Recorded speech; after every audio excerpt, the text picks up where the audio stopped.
আসসালামু আলাইকুম সবাইকে। কেমন আছেন? আশা করি সকলে ভালো আছেন।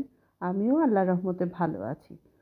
মোবাইলের গ্যালারিটা না একদম ফিল আপ হয়ে যাচ্ছিল। তাই চিন্তা করলাম পুরাতন ভিডিওগুলি একটু ডিলিট করে দেই, যেগুলি শেয়ার করেছি সেগুলি। করতে, করতে ডিলিট করতে, করতে এই ক্লিপগুলি খুঁজে পেলাম অনেক দিন পর। এগুলি হচ্ছে আগে আমি যে বাসায় ওদিকে থাকতাম ওইখানে এই লেকটা এটা শীতের সময়। এই লেকে তখন এই যে সিগাল পাখিগুলি খুব সুন্দর এসে বসে, অল্প অল্প মাছ পাওয়া যায়, এইগুলির মধ্যে মাছ মাছ খেতে আসে বা অনেকে খাবার দেয়।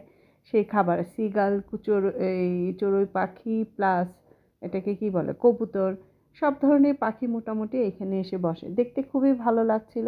আর এটা একটা পার্ক, যেটাকে আমরা বাঙালিরা সবাই ভাবি পার্ক নামে পরিচিত আর কি।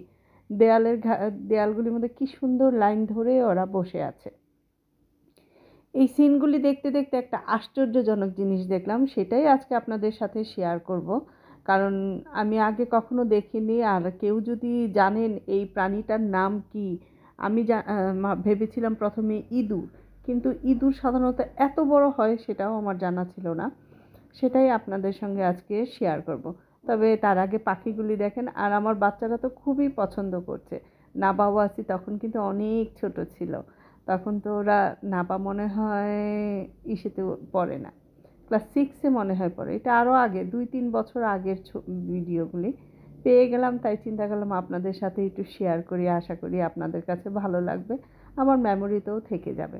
এই সেই প্রাণী, এটা আমি অনেক দূর থেকে তুলেছি, জুম করে তুলেছি, কিন্তু এক একটা সাইজ হচ্ছে খরগোশের মতো। এখানে মা আর বাচ্চা খাবার দেওয়া হয়েছিল, ওইখান থেকে খাবার খেয়ে গোসল করে কি সুন্দর আবার রোদ পোহাচ্ছে। এই জায়গাটার মধ্যে কিন্তু মানে একদম একটু বড় বড় গাছ আছে, মাটিও আছে, তো এই ভিতরে জঙ্গলের মধ্যে বাসা করা। লেকেরই আর কি পানি কম, তো এই জন্য আর কি এরকম দেখা যাচ্ছে। এই যে দেখেন কি সুন্দর পাখিগুলি গোসল করছে করছে। কেউ যদি জেনে থাকেন এই প্রাণীগুলির নাম কি, অবশ্যই কমেন্ট করে জানাবেন। আমি প্রথমে ভেবেছিলাম ইঁদুর বা গেছো ইঁদুর, কিন্তু ইঁদুরের কি এত মোটা লেজ হয় এটাই আমি চিন্তা করে পারছিলাম না। যাই হোক, আপনাদের সাথে শেয়ার করে আমার মেমোরিতে রয়ে গেল।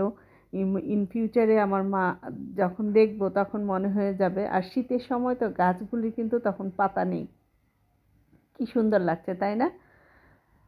তো আজকের জন্য আপনাদের কাছ থেকে বিদায় নিব। এই যে দেখেন এখনও তারা কিন্তু মা আর বাচ্চাটা বসে বসে রোদ পোহাচ্ছে, কি ওই শরীরটা ভিজে গেছে না, একজন বিশেষ করে মাটা বাচ্চাটাকে খুব আদর করে দিচ্ছিল। এখানে হাঁসও আছে, হাঁস, সিগাল পাখি, কবুতর সব একসাথে, আরও অনেক প্রাণী আছে এখানে, না বোঝা যায় না মাটির নিচে। এটা মনে হয় মেবি হাঁস অথবা মুরগি, কারণ আমি অনেক দূর থেকে তুলেছি জুম করে, তো আর ওরা ছায়ায় বসে আছে দেখে না ওইভাবে স্পষ্ট করে বোঝা যাচ্ছে না। তবে অনেকটা ইঁদুরের মতোই দেখতে। বেশি বা আমি বললাম না, আর একটা দুইটা না, অনেকগুলি আছে মাটির গর্তের ভিতরে ওদের বাসা। এই মাটির যে ডিবিটা এটার ভিতরে হচ্ছে বাসা, এইখানে তারা বসবাস করে তাদের পরিবারে এখানে। কারণ এখানে এই লেকের পাড়ে এখান থেকে মাছ ধরে, মাছ খায়। দেখতে পাচ্ছেন কি না বুঝতে পারছি না, অনেকগুলি। আর মানে মরা পাতা আর মাটির রং সব একরকম হয়ে গেছে, তো তাই জন্য তাদেরকে কিন্তু দেখা যাচ্ছে না। এই যে রোদ পোহানো শেষ, মানে রোদ লাগিয়ে আস্তে আস্তে তারা ঘরের দিকে চলে যাচ্ছে। তো কেমন লাগলো আজকের ভিডিওটি কমেন্ট করে জানাবেন, আশা করি আপনাদের ভালো লাগবে। আর আমার তো ভালো লাগা আছেই, বললাম না, আমার ভালো লাগা মন্দ লাগাগুলি আপনাদের সাথে আমি শেয়ার করি। ছোট ছোট মুহূর্তগুলি যখন শেয়ার করতে পারি তখন নিজেকে খুব ভালো, নিজের কাছে নিজেকেই খুব ভালো লাগে, আত্মতৃপ্তি আসে। যাক, আমার মাধ্যমে অনেক মানুষ একসঙ্গে দেখতে পাচ্ছে, আশা করি ভালো লাগবে। এই যে আমার মেয়েরা সুন্দর করে তার পাখিদেরকে মানে পকেটে ব্যাগের ভিতরে যত রকম বিস্কিট ছিল ওদেরকে খাওয়ানোর জন্য আমি নিয়ে এসেছিলাম, কিন্তু না, তারা পাখিদেরকে খাওয়াচ্ছে।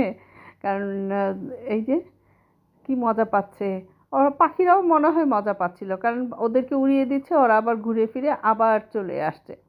ওয়াসি উপরে বসে খেলা করছিল আর না বা পাখিদের সঙ্গে খেলা করছিল।